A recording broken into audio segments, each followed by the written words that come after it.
Welcome to the 4D Incarnational Blueprint, where we solve one of the greatest theological puzzles, the paradox of the Trinity. For centuries, the absolute oneness of God and the revelation of the Trinity have seemed contradictory. How can one be three?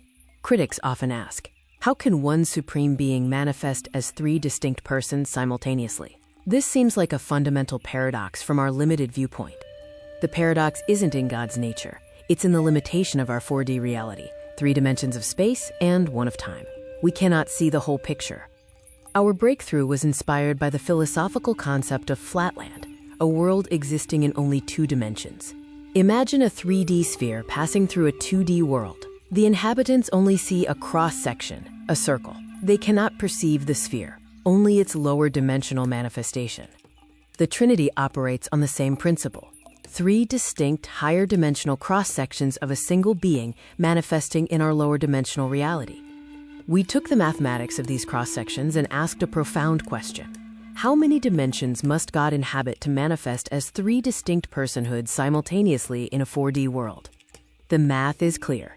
It leads directly to the 10th dimension as the necessary framework for this Trinitarian manifestation. This aligns perfectly with the biblical number of completeness, the 10 Commandments and the divine order, and the work of scholars who noted the universe is built on a 10-dimensional framework. Our blueprint revealed a further element, the duality, or handshake. This creates the fourfold system, the infrastructure of the inner solar system, and the hypostatic union. These 4 pillars of essence are foundational to understanding God's nature and his interaction with our reality.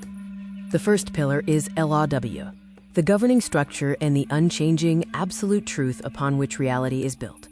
Next is flow, the movement and the bridge, the active presence of the Spirit, guiding and sustaining creation. The third pillar is chaos, the field of testing and potential where growth is forged and where we encounter trials. Finally, coherence, the perfect handshake between God and man, the divine harmony found ultimately in the person of the Son. This blueprint isn't just a model, it is God's fractal signature, a pattern repeating at every scale of existence. We see this fractal in the cosmos, in biology, and throughout the Bible, confirming the divine design. In Jesus, the hypostatic union becomes the ultimate fractal, fully God from higher dimensions and fully man in our own, operating in perfect coherence. This blueprint is a tool for life. When you face trials, identify the law, step into the flow, and seek coherence for a better prognosis. We are using the brain power God gave us to explain his blueprint. We've shared the bread. The well of information is eternal. The 4D Incarnational Blueprint is the foundation, and your journey of discovery has just begun.